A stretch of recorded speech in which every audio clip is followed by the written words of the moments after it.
What a week for MMA. UFC 291 was absolutely bananas. It delivered. It was a great card. On Friday, we got the terrible news that Stephen Thompson and Michael Pereira's fight was canceled because Michael Pereira came in 3 pounds overweight. I was a little disappointed with that because I thought potentially that could be one of the fights of the night. And either way, they moved Derek Lewis up from the prelims, and he delivered. So it was just a great card, and we're going to get right to it. So do me a favor, like and subscribe, share this video, comment. I'm the MMA Casual. Follow me on TikTok and Instagram. We're going to the moon. All right, so starting off, I'm going straight to the main card. I have to talk about Tony Ferguson and Bobby Green. And actually, that was the second fight. So sorry, it's actually Michael Chiesa and Kevin Holland who started off the card. And I think one of the things I'm going to mention is retirement. I think that's going to be a huge portion of these two fights of what we're speaking about, because Michael Chiesa comes in after not fighting for 2 years. He's done a great job as an analyst. Knows the game. He's been around for over a decade. You know, he used to fight at lightweight, moved up to welterweight, was doing okay. Goes in against someone like Kevin Holland, who I'm not going to say is elite competition. Definitely very good. One of the best welterweights, I think, stylistically. I think he's really fun, has a lot of tools. You know, he's a 6'3" welterweight, which is absolutely massive. He's very active, talks a lot, super entertaining. I think we all love Kevin Holland, and I think he's a little underrated in at least his grappling and such. You know, so a lot of people, me included, thought that this fight was going to go the distance. I didn't think there was going to be a finish, and I thought Kevin Holland was going to win by unanimous decision. But funny enough, in the first round, 2 minutes and 39 seconds into the fight, we see Kevin Holland actually submit Michael Chiesa by Darce choke. And I think that it's pretty funny that Michael Chiesa was on DC and RC talking about the fight and how he had to prepare, and he was saying that Kevin Holland's Darce choke is very good. I think he has one submission finish with a Darce choke in the UFC, but to come in and 1 minute in, Michael Chiesa literally had nothing for him. Kevin Holland was outstriking him. Ultimately, Chiesa goes for a desperate takedown attempt, and then Kevin Holland's just able to secure that Darce choke with his long arms. He rolls into it, and it was a finish from there. So hats off to Kevin Holland. It's always cool to have someone like Michael Chiesa in your resume, and to beat him the way he did was fantastic. But we got to move forward, and Michael Chiesa took off his gloves. I don't think he didn't get interviewed. He stormed out of the octagon. It was actually, I'm not going to say poor sportsmanship, but he didn't look very good. He was like obviously not enthused, but he was like turned around when they were putting up Kevin Holland's arm, raising his arm for the win. And he kind of stormed off out of the octagon. So I don't know if he's retiring. I think that's the right move.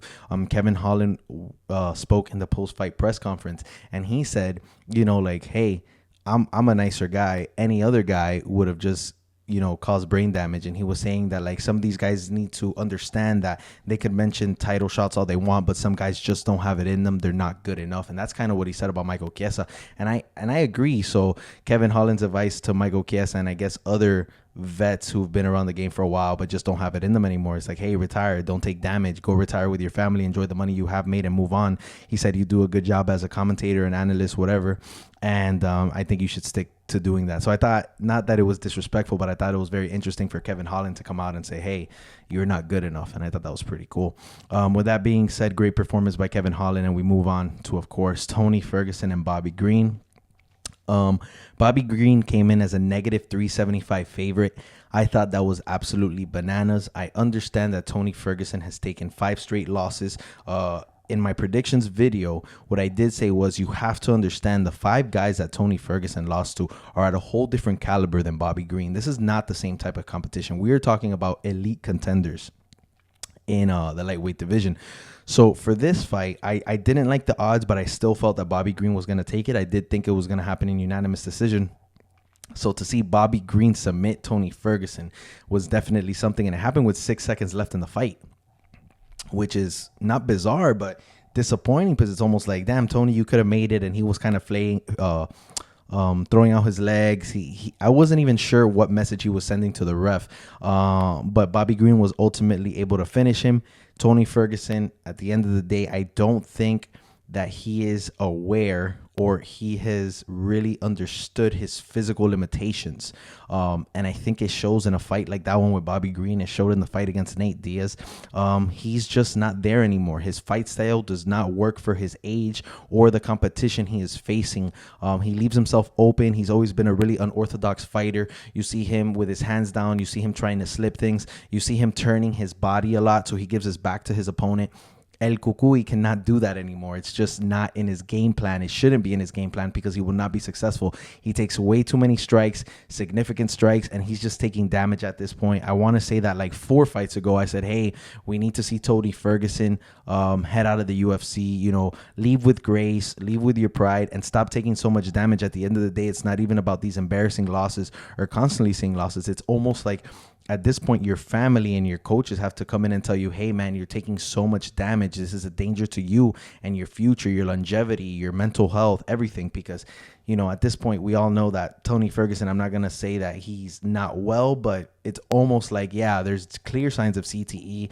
There's a lot of odd behavior he's demonstrated in the last 5 years. I think if anybody cares for him, they're going to tell him to get the heck out of the octagon.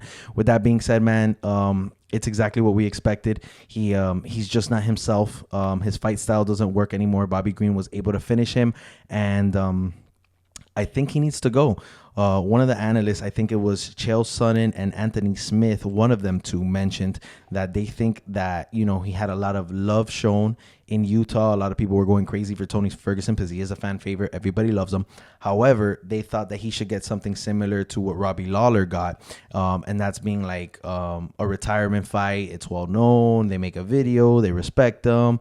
Whatever it may be. I disagree. I think he's 3 or 4 fights too late from a retirement fight. Every fight in the last 6 fights should have been a retirement fight. So at this point, it's like you could throw a tomato can at him, but even then, it's like we don't want to risk this guy getting hurt anymore. I think Tony Ferguson is just going to have to step away without mentioning it. I think he's going to be one of those fighters who just comes out and says, hey, I'm done with the sport. There's no room for me in here anymore. And I think that's the right thing to do for him. However, I don't think that's going to happen because prior to this fight, he was saying that he's going to fight another 5 times.